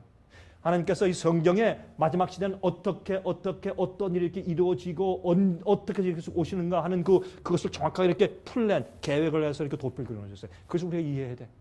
내일 저녁에 말씀을 드릴게. 보여드리고. 여러분 요즘엔요 사람이 인간의 육체 그것만 따지다가 이제는 그것만 DNA를 가지고 뭐해요? 복제. 이리 양, 개, 복제합니까 안 합니까? 똑같이 해놔요. 그런데 뭘 못해? 그 속에 있는 성격, 성품 그걸 못해. 그 개념, 정신, 영의 부분, 혼의 부분 그걸 못하는 거예요. 그런데 요즘에 과학자들이 어디 손을 대는 줄 아세요? 거기에 손을 대. 그래서 여러분 이 세상은 오래 갈 수가 없어요. 빨리 끝나야 돼요. 예수님 빨리 오실 거예요. 여러분 노아 홍수 때 언젠가 오긴 올 텐데 하루아침에 왔어요. 하루아침에. 홍수의 그 비가 떨어지기 바로 전날까지 해가 쨍쨍 비치면서 아무 일도 없었어요. 여러분 그걸 기억하세요? 여러분 마지막 사건이 일어날 때 어떻게 이렇게 되고 저렇게 되고 다 볼 때 이제는 됐다. 이제는 우리가 회개하자. 그럴 수 있을 것 같죠. 천만에요. 여러분 오늘 밤에 여러분 주무시기 전에 주 앞에 무릎 꿇고 오늘 회개하세요. 오늘 죄를 주 앞에 드리고 회개하고 주 앞에 굴복하세요. 오늘 하세요. 그거 안 하시면 여러분이세요. 큰일 나요. 우리의 생명은 우리가 보장할 수 없기 때문에 그렇습니다. 제가 아는 한 목사 가운데 아침에 일어나니까 부인이 늦잠을 자고 있어요. 그래서 너무 피곤한 모양이다. 오늘 아침은 내가 해야 되겠다. 가서 이제 식사를 준비하는데 여보 식사 준비 다 됐어. 이젠 좀 일어나지. 움직이잖아요. 보니까 잘 때 조용한 스트로크가 와서 밤에 조용히 죽었어요. 여러분 우리 생명의 보장이 없어요. 하나님의 은혜로 무슨 자요? 있을 데 없는 자. 다시 말씀드리지만 우리가 어떻게 살고 어떤 공로와 어떤 자랑이 있을지라도 주님께서 우리를 깨우시는 부활의 파워와 창조로 다시 한번 우리를 만지지 아니하시면 우리의 모든 것은 쓸데없어요. 왜 주님께서 이 쓸데없는 자를 구원하시는지 난 모르겠습니다. 여러분 매일매일 여러분 속에 예수님의 구속의 은혜가 넘쳐 흐릅니까? 여러분 마음속에 하나님의 구속과 구원의 은혜가 넘쳐 흘러요 매일? 아니 왜 답변이 없으세요? 여러분 오늘 지금 여러분 마음 가운데 예수님께서 여러분을 구원하시는 그 은혜 때문에 가슴이 좀 뜨끈뜨끈하세요? 그렇게 해야 돼요. 그런 감격이 있어요 우리에게는. 그래서 DNA를 하늘에 딱 가지고 있으니까 몸을 딱 다시 만들어 창조하신 게 여러분 똑같아 나야. 그런 문제 없어요. 또 무엇이 있을까요? 우리의 생각, 우리의 기억, 우리의 영혼, 우리의 성품, 우리의 개성, 우리가 이 땅에서 삶에 태어나서 사는 모든 일에서 악한 기억하지 말아야 될 것은 다 지워버리고 기억해야 될 것만 딱 그대로 두신 채 주님께서 그것을 파일을 가지고 계시다가 그대로 우리를 살려내시는 것이에요. 부활은 창조고 부활은 기적이에요. 우리가 이해할 수 없어요. 그런데 그 일을 어떻게 하신다? 하나님께서 의인들을 하시고 악인들도 하세요. 근데 악인들을 왜 그렇게 하시는가? 사도행전 10장 41절 우리를 명하사 백성에게 전도하되 하나님이 산 자와 죽은 자의 재판장으로 정하신 자가 곧 이 사람인 것을 증거하게 하셨고 디모데후서 4장 8절 이제후로는 나를 위하여 의의 면류관이 예배되었으므로 주 곧 의로우신 재판장이 그날에 내게 주실 것이니 내게만 아니라 주의 나타나심을 사모하는 모든 자에게니라. 여러분 제가 다시 말씀드립니다. 거룩한 자 이외에는 아무도 이 의로운 재판장 앞에 통과할 자가 없어요. 예수님께서 우리를 봐주지 않으려고 하시는 것이 아닙니다. 주님께서 우리를 불쌍히 여기시는 것도 아니고 심판은 온 우주의 심판대 앞을 통과해야 되기 때문에 그래요. 주님의 복음은 모든 사람이 회개했을 때 그 사람을 모든 죄악을 다 승리하고 모든 유혹을 승리해서 거룩하게 되고 주의 모든 계명을 다 지키는 온전한 품성을 이룰 수 있게 하는 주님의 파워가 있는 것이 복음이기 때문에 그 복음을 복종치 않는 자들은 자기 마음 가운데 핑계가 있는 것이에요. 어떤 죄를 벌 마음이 없어요. 어떤 우상을 포기할 마음이 없어요. 자기 마음 가운데 문제는 것이지 주님의 복음의 파워에 문제가 있는 것이 아니에요. 우리 스스로 속이지 마십시다. 성경은 말씀하기를 복음을 복종치 않은 자들을 주께서 멸망시킨다고 말씀했어요. 복음을 듣지 않는 자, 복음을 믿지 않는 자 아니에요. 복음을 복종치 않는 자를 멸망한다고 성경을 말하고 있어요. 여러분 저보고 사람들이 뭐 완전주의자 자기는 죄 짓지 않는다고 한다 별 얘기를 다 해요. 좋아요. 그런 얘기 하는 건 좋습니다. 그러나 성경의 복음대로 똑바로 믿어야 할 것입니다. 자, 사도행전 10장 41절 보세요. 우리를 명하사 백성에게 전도하되 하나님이 산 자와 죽은 자의 재판장으로 정하신 자가 곧 이 사람인 것을 증거하게 하실 것. 성경은 심판을 얘기한단 말이에요. 왜? 당신의 심판의 공정성을 우주 앞에 드러내셔야 하니까. 그리고 악인들을 구원하시는 것은 내가 이들을 이래서 구원할 수 없었던 거야. 너희들 한번 부활하라고 악인의 부활까지 가능케 하셔서 드러내셔서 하나님의 공의함과 주님의 사랑이 얼마나 큰지를 보여주시는 것이에요. 여러분 어느 피조물도 마음 가운데 하나님께 대한 주님의 심판에 대한 의혹이 더 이상 남아있으면 안 될 것이기 때문에 그렇습니다. 그 일은 마귀가 고소하고 마귀가 반역함으로 하나님께 대한 의심과 의혹을 우주에 남겨놓았기 때문에 그것을 없애야 돼요. 그러므로 여러분 우리의 구원의 문제는 말이죠. 여러분 우리 구속의 문제는 인류의 죄를 용서하시고 영생케 하시는 우리의 구원, 내가 구원받고 안 받고 내가 하늘 가고 안 가고 그것보다 더 큰 이슈를 포함하고 있어요. 여러분 얼마나 믿는 자들이 이기적인지 몰라요. 얼마나 이기적인지 몰라요. 내가 어떻게 하면 구원받을까? 내가 어떻게 하면 아니에요. 그보다 큰 이슈가 있는데 하나님이 어떤 취급을 받으셔야 하냐? 나의 하나님 저렇게 좋으시고 저렇게 공평하고 의로우신 하나님을 왜 다른 피조물이 오해해야 하느냐 말이에요. 나는 죽더라도. 그래서 여러분 14만 4천은 마지막 환난을 통과할 때 어떤 생각을 하는 줄 아세요? 나는 혹시 내가 부족하여 내가 멸망당하는 일이 있을지라도 나는 온 우주 앞에 내가 주장합니다. 나는 부르짖습니다. 나를 구원하시고 날 위해 십자가를 하신 예수님은 공평하신 분이고 의로우신 분이고 합당하신 분이고 온 우주의 거민들과 피조물들이 영원토록 영광과 찬송을 돌리고 그 찬송을 받으시기에 합당하신 분입니다. 나는 죽어도 좋고 난 멸망당해도 좋은데 나의 하나님은 거룩하시고 의로운 분입니다. 라는 마음을 가지고 사는 사람들이 마지막 14만 4천이에요. 그들의 성품을 성경은 말하기를 그래서 그들은 어린 양이 어디로 인도하든지 어떻게 하는 자라? 따라가는. 어디로 인도하든지 자기의 기호대로가 아니에요. 자기의 불이익 때문에 안 가고 이익이 있으니까 가고가 아니에요. 자기의 구원이 중심이 아니라 하나님께서 올바로 취급을 당하셔야 되겠다. 주님의 명예와 영광을 위해 사는 것이 그들의 생애의 중심이에요. 그게 그렇게 중요한 것이 더 큰 이슈를 가지고 있어요. 그래서 둘째 부활이 중요한 것이에요. 왜요? 빌립보서 2장 8절부터 11절을 말씀했습니다.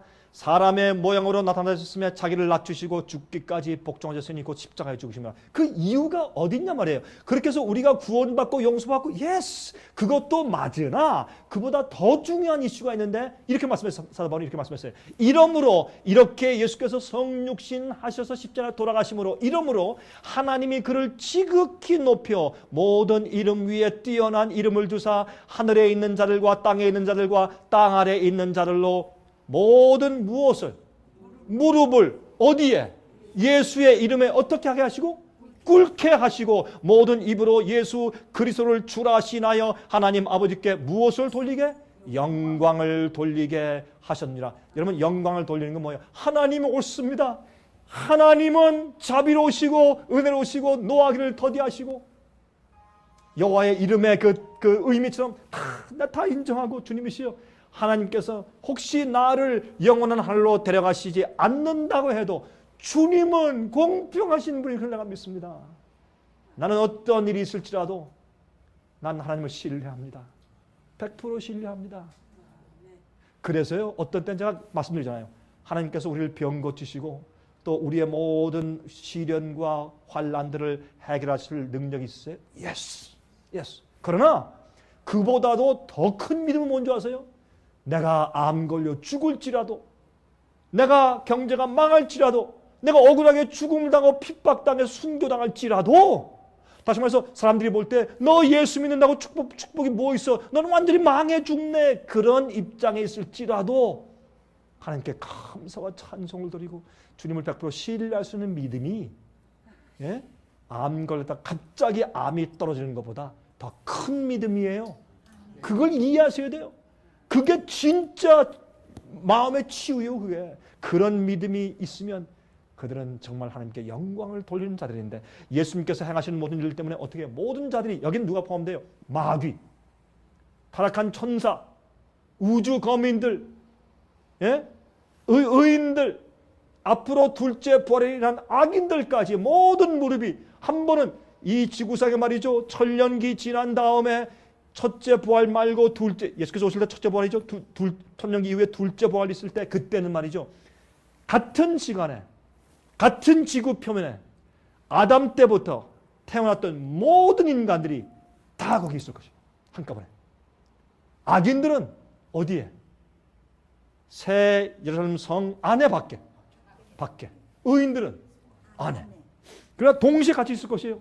그리고 천사들은 지구 주위에 하늘에서 우주 거민들을 다 쳐다보는 가운데서 이 우주에 숨쉬고 산다는 피조물들과 하나님들이 삼위니까 아버지와 아들과 성령 하나님과 함께 온 우주의 모든 숨쉬는 자들이 하나님과 함께 한 자리에 있을 것입니다. 그때 모든 자들이 하나님께 다 무릎을 꿇을 것이에요. 어린 양에게 무릎을 꿇고 영원토록 존귀와 찬송을 받으시기에 합당합니다 할 것입니다. 누구까지? 마귀와 악한 천사와 악인들까지 한 번 그렇게 할 것이에요. 했다가 그들이 어떻게 해요? 수치스러우니까 금방 일어날 것이죠. 그럼 한 번은 다 어떻게 하나? 무릎을 꿇게 하기 위해서. 이게 뭐예요? 결국은 하나님이 의로우시고 공평하십니다. 맞습니다.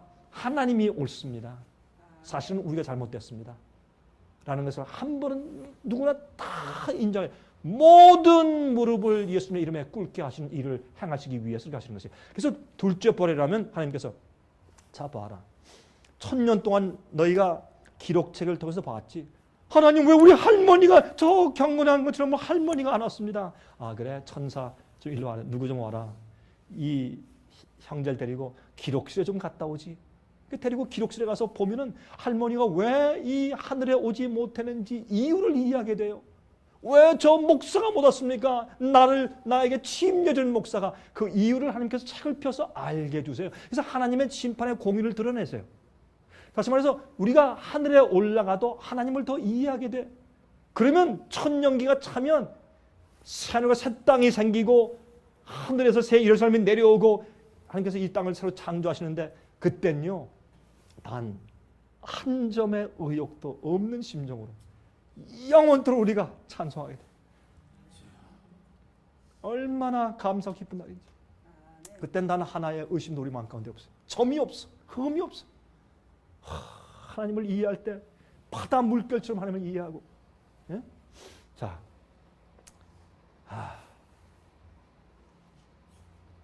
여호와를 아는 지식. 이사야 11장 9절 나의 거룩한 상 모든 곳에서 해됨도 없고 상함도 없을 것이니 이는 물이 바다를 덮음같이 여호와를 아는 지식이 세상에 충만할 것이라. 한 사람도 하나님을 오해하는 사람이 더 이상 없어. 예? 답답해하는 사람이 없어요. 이 세상에 바닷물에 물이 충만한 것처럼 하나님을 아는 지식이 세상에 충만하게 될 것입니다. 그렇죠? 요한복음 17장 3절 영생은 곧 유일하신 참 하나님과 그의 보내신 자 예수 그리스도를 어떻게 하는 것이라? 아는 것이라. 우리가 하나님을 알잖아요. 저절로 순종하게 되고, 하나님을 알잖아요. 저절로 섬기게 되고, 저절로 이기게 되고, 희생하고 다 뭐 불이익 당할 거 다 하고 다 하게 돼. 그게 하나님을 아는 것은 우리가 그렇게 살게 돼 있어요. 알면, 하나님을 알면 그게 영생이고 그게 능력이에요. 그게 파워예요. 하나님을 아는 거. 자, 지나갑시다. 지옥은 원래요, 죄인들을 위해서 예비된 장소가 아닙니다. 지옥은 원래 죄인들을 위해서 있는 장소가 아니에요. 성경이 이렇게 말했잖아요. 마태복음 25장 41절에 또 왼편에 있는 자들에게 이르시되 저주를 받은 자들아 나를 떠나 마귀와 그 사자들을 위하여 예비된 영영한 불에 들어가라. 지옥은 원래 사람을 태워 없애기 위해서 준비된 것이 아니에요. 마귀와 죄의 근원을 없애기 위해서 한 것이죠. 그렇죠? 여러분 요한계시록 14장 9절부터 11절 사이에 이런 말씀이 있어요. 거룩한 천사들 앞과 어린 양 앞에서 불과 유황으로 고난을 받으리니 그 고난의 연기가 세세토록 올라갈 것이라. 짐승의 표 받은 자들에게. 그러면 참 이상하잖아요. 꺼지지 않는 불, 꺼지지 않는 연기, 뭐 세세토록 탄다, 뭐 영원으로 탄다, 이렇게 되어 있잖아요. 우리가 여러분 저희 집회 참석하시는 분들은 이런 건 다 지나가신 분들이죠. 이사야 34장 9절부터 11절 말씀하기를 에돔의 시내들은 변하여 역청이 되고 그 티끌은 유황이 되고 그 땅은 불붙는 역청이 되며 낮에나 밤에나 꺼지지 않고 그 연기가 끊임없이 떠오를 것이며 세세 황무하여 그리로 지나갈 자가 영영이 없겠고. 여기 보세요. 에돔을 멸망할 때 거기에 불로 멸망하시는데 어떻게 해요? 세세의 황무에 영원히. 아니 그럼 지금 에돔에 가면 지금도 황무에 있습니까? 아니거든요. 예? 또 연기가 끊임없이 영원히 타올라가. 그럼 거기 가면 지금도 영원히 중동지방에 가면 지금 계속 연기가 타올라가고 있습니까? 아니지 않습니까? 표현이죠. 당아와 고슴도치가 그 땅을 차지하며 부엉이와 까마귀가 거기 거할 것이라. 이건 무슨 말입니까? 아니 사람이 거하지 못하는데 어떻게 짐승은 거하나? 불이 막 연기가 계속 올라가고 있는데. 그래서 영원이란 뜻은 무엇입니까? 영원의 의미는 의로운 자들이나 의로운 것들은 영원히 존재합니다. 두 번째, 악한 자들이나 악한 것들은 불타서 없어져야 합니다. 태워야 할 죄나 악인이나 악한 것들이 태워질 대상이나 목적이 아직 남아있는 한 그 태우는 불은 영원합니다. 태울 것이 남아있으면 계속 태워요. 다 탄 다음에 없어지면 더 이상 태울 거 없으면 그 불에 있을 불이 존재할 목적이 되서 이유가 없기 때문에 꺼져버리는 것이에요. 그래서 연기도 없어요. 근데 세세토록 올라간다는 뭐예요? 그 계속해서 이게 게헨나라고 하는 것은 예루살렘 옆에 있던 그 쓰레기 소각장을 부르는 말이었거든요. 그러니까 쓰레기 소각장에는 예루살렘에서 나오는 그 쓰레기를 항상 갖다 부으니까 항상 24시간 불이 타고 있고 항상 연기가 올라가. 거기 가까이 가보면 구더기가 탁 튀어나와서 막 다니고 있고. 그러니까 구더기도 죽지 않으면 그런 표현이 다 그 게헨나에 대한 표현이거든요.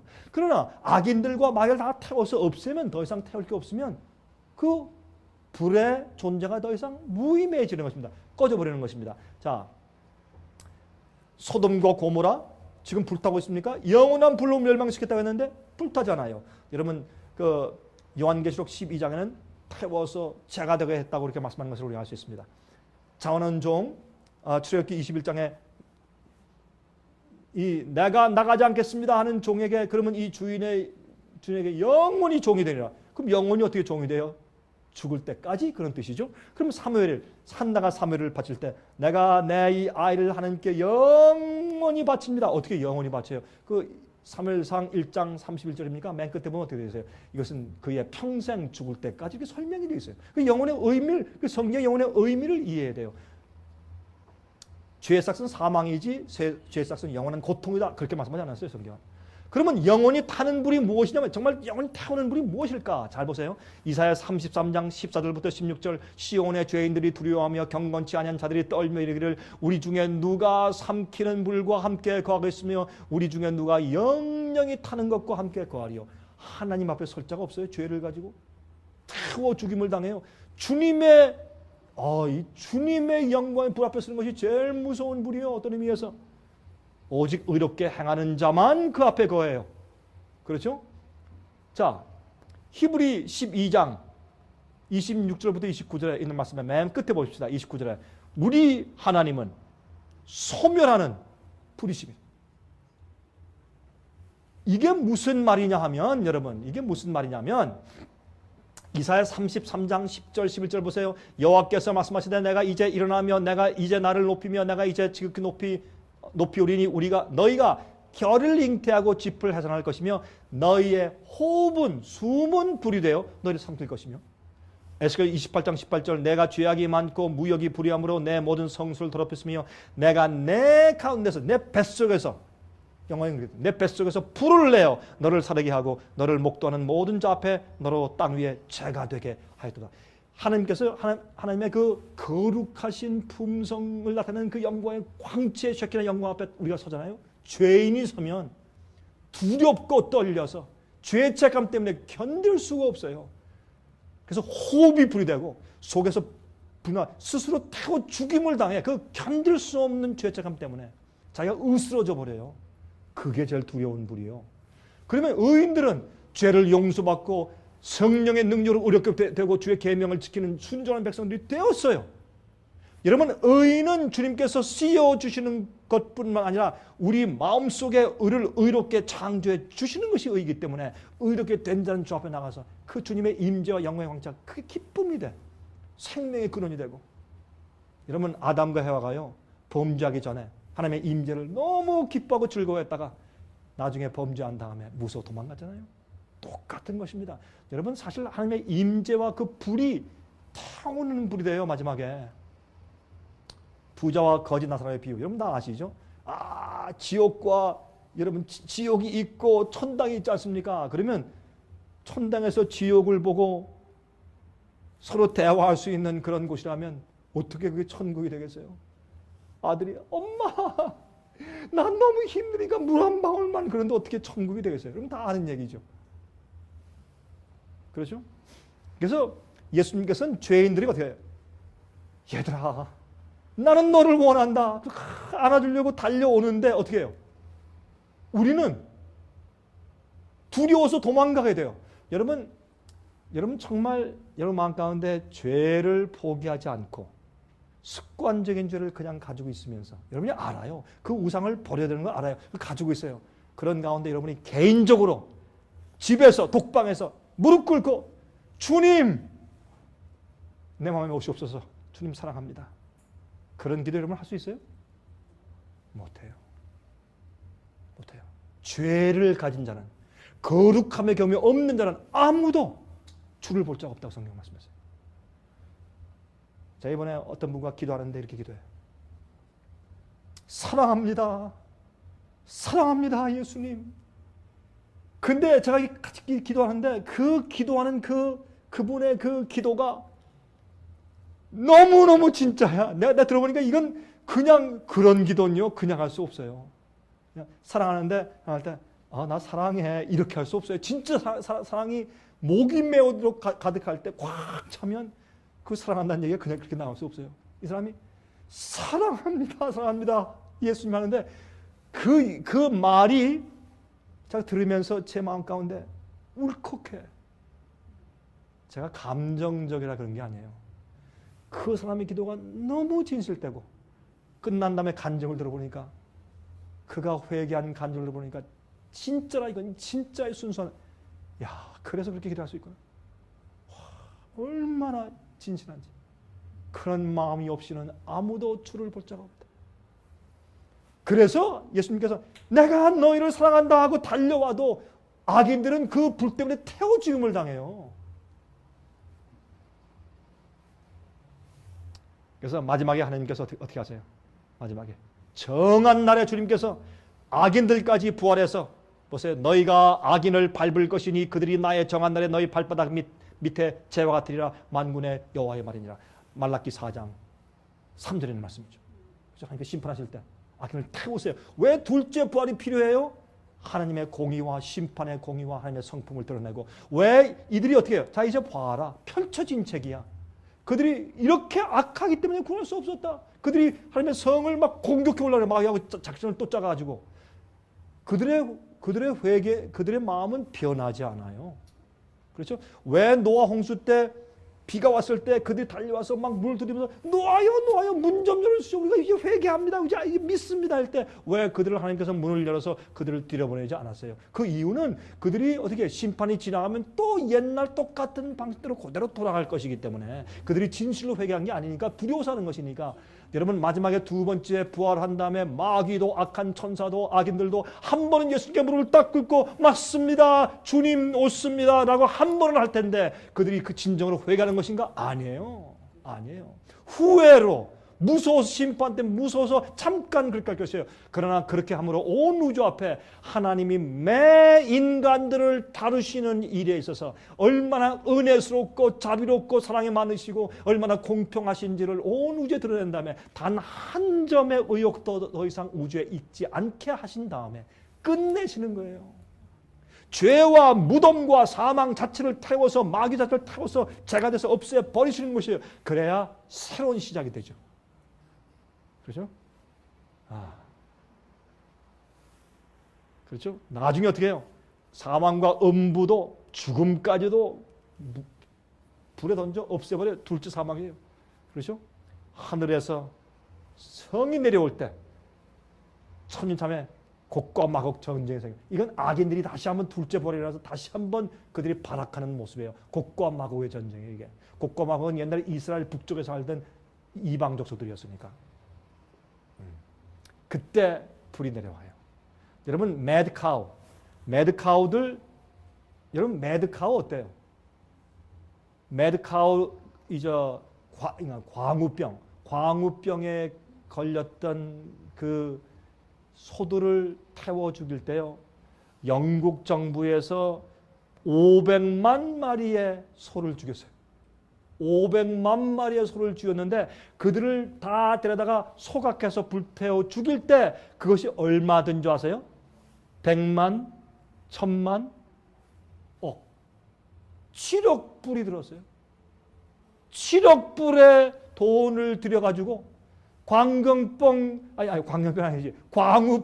걸릴까봐, 광우병 퍼질까봐 소들을 몽땅 모아다가 불에 태워서 그다음에 그 소각해가지고 재가 되게 해서 다 땅 속에 다 이렇게 묻어버리는데 7억 불이 들었어요. 그래도 그렇게 할 수밖에 없었어요. 왜? 더 이상 광우병이 없어야 하니까. 그러면 보세요. 여러분 광우병이 뭐예요? 이 소의 머리 두뇌가 스펀지처럼 돼요. 이 구멍이나. 그러면 아파요. 또 미쳐. 그래가지고 그러니까 미친 소병이죠. 미치니까 이 소들이 막 발다발 뛰고 그다음에 아프니까 그냥 벽에 갖다 머리를 다 받치고 서로 부딪히고 막 난리가 나. 아프니까 막 발악을 하는 거예요. 발작을 하는 것이에요. 여러분 죄가 뭔지 아세요? 발작이에요. 죄는 마귀가 뿌려준 죄의 씨가 마음속에 심겨져서 발작이 일어나는 거예요. 그건 미친 거거든. 비정상이거든요. 나중에 마지막에요. 악인들을 보고 하나님께서 어떠한 줄 아세요? 자, 내가 어떻게 할까? 이들을 어떻게 할까? 그때 어떻게 해요? 하나님 태우셔야 합니다. 여러분 매드카우 소들은 죽이는 것이 그들에게 자비를 베푸는 것이 막 발톱을 뛰고 저렇게 악인들이 둘째 보라기 났을 때 그런 식으로 영원히 살게 해보세요. 그게 지옥이지. 그렇죠? 우리가요 영원한 부활, 큰 강과 아름다움이 회복되는 그 영원한 부활의 그 힘을 가지고 영원히 살아야지 그게 축복이지. 그냥 우리가 여러분 지금 현재 그 몸과 이런 식으로 여러분 영원히 사실래요? 그거는 천국이 아니라 그건 지옥이지. 그게 지옥이죠. 그렇죠? 하나님께서 내가 이들을 어떻게 할까? 그때 천사들도 의인들도 거기에 있는 아들을 보는 엄마와 아빠의 심정도, 거기에 부모들이 있는 자식의 심정도, 거기 같이 예배드리는 교우들이 저기에 있는 거 마귀와 함께 있는 것을 보는 그들의 심정도 예수님께 어떻게 말할 것입니까? 하나님 제발 자비와 은혜를 베풀어 주세요. 제발 저들 좀 보내세요. 좀 없어지게 해주세요. 저건 저주고 저들의 고통이 저렇게 영원히 계속되면 안 됩니다. 하나님 주님의 자비와 은혜를 베푸사 저들을 없애주세요. 그래서 주님께서 불로 소각해 자가 돼서 없애시는 것입니다. 이것이 하나님의 자비고 사랑이고 은혜입니다. 그렇게 하셔야 합니다. 마귀와 악한 전사와 악인들을 마지막에 취급하시는 주님의 은혜입니다. 이것을 이렇게 알아야지 우리가 주님의 심판에 대해서 오해하고 잘못 알면 주님을 섬기는 우리 태도가 잘못되게 되는 것입니다. 그래서 태운 것입니다.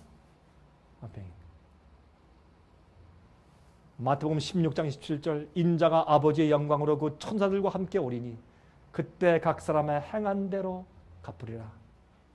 예수님께서 오실 것입니다. 내일 저녁에 여러분들께 예수님께서 오시기 직전에 성경이 말하는 마지막 사건들의 시나리오, 어떤 단계로 어떻게 이제 이 전개된다고 우리에게 도표를 말씀해 주시는가를 제가 설명을 좀 드리겠습니다. 자, 끝으로 이 찬송을 한 번 더 생각해보고 우리 끝납시다. 하나님의 은혜로 무슨 자요? 있을 데 없는 자 왜 구속하여 주는지 난 알 수 없도다. 여러분 아멘 하십니까? 여러분 정말 아멘 하십니까?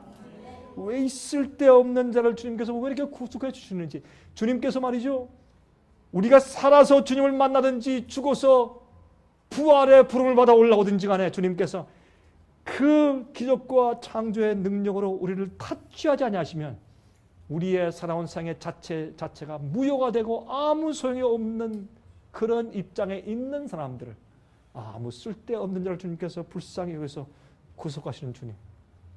여러분 하나님께 대한 오해를 풉시다. 주님께 대해서 비성서적이고 비진리대로 잘못 오해한 것들을 풉시다. 성경대로 이해하고 하나님을 올바로 인정하십시다. 그런 다음에 우리가 하나님을 똑바로 보면 내가 주님을 따를 때 어떤 불이익을 당하든지, 내가 주님을 따를 때 어떤 경험 가운데 들어가든지, 어떤 희생이 따를지라도 주님께서 분부하신 대로면 주께서 말씀하셨으니 기뻐하는 마음으로 따라갈 수 있는 삶 되시기를 간절히 바랍니다. 기도하십시다. 자비하신 하늘에 계신 우리 아버지시여, 오늘 우리에게 또 이렇게 좋은 기회를 베푸시고 하나님 안에서 성령의 감동함 속에서 성경 진리대로 말씀을 이해하게 하셨으니 감사합니다. 주님 정말 우리가 생각하면 생각할수록 우리처럼 쓸데없는 자, 주님께서 부활과 창조의 타치로 우리를 만지지 아니하시면 정말 우리 생애 자체가 무효화되고 아무 쓸모없이 될 수밖에 없는 그런 존재들인데, 주님 어쩌면 우리를 이렇게 사랑하셔서 우리를 강권하시고 가르치시고 빛을 주시고 깨닫게 하시고 오해를 풀게 하셔서 성령을 주셔서 회개케 하시고 우리를 이렇게 구원하시는지 모르겠습니다. 하나님 감사합니다. 아버지 감사합니다. 주님의 이 구원을 헛되게 하지 않게 하시며 복음을 복종하는 자들 되게 해 주시옵소서. 우리 마음속에 혹시 주 앞에 복종하고 굴복지 아니한 것들이 남아있으면 아버지 저희를 도와주시옵소서. 기꺼이 주님의 십자가 지는 마음을 주시고 아직도 단 한 번도 주 앞에 전적으로 굴복하고 죄를 전적으로 포기하고 주 앞에 나간 경험이 없는 자들이 혹시 있다면 주여 그들과 함께 계셔서 회개의 영과 회개의 선물을 주시옵소서. 주님은 옳습니다. 주님은 의롭습니다. 주님은 사랑이십니다. 주님은 공평하십니다. 주님은 합리적인 분이십니다. 우리에게 어떤 일이 생기든지 우린 주님께 영광과 찬송을 돌리기 원하고 평생 아니 영원토록 주님께 감사를 드리기 원합니다. 저를 도와주시옵소서. 예수 그리스도의 거룩하신 이름만 의지해서 간절하게 기도합니다.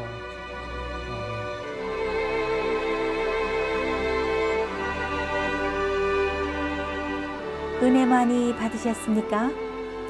생애의 빛은 각종 미디어, 즉 출판물, 텔레비전, DVD, CD, 그리고 웹사이트를 통하여 복음을 전하는 미디어 선교 기관입니다. 생애의 빛 선교 사업에 대해서 좀 더 자세하게 알기 원하시는 분들은 웹사이트 www.sostv.net를 방문하시기 바랍니다. 생애의 빛 웹사이트에는 지금까지 나온 모든 월간지와 DVD, 텔레비전 방송물들을 누구나 무료로 보실 수 있도록 준비되어 있습니다. 지금까지 소개해드린 생애의 빛 선교 교재 중에서 원하시는 책자나 DVD가 있으시면 무료 전화 1877-704-1004번 1877-704-1004번으로 신청하여 주시기 바랍니다. 미국 동부 시간으로 월요일부터 금요일까지 9시에서 5시 사이에 전화해 주시면 감사하겠습니다. 그럼 다음 시간까지 안녕히 계십시오.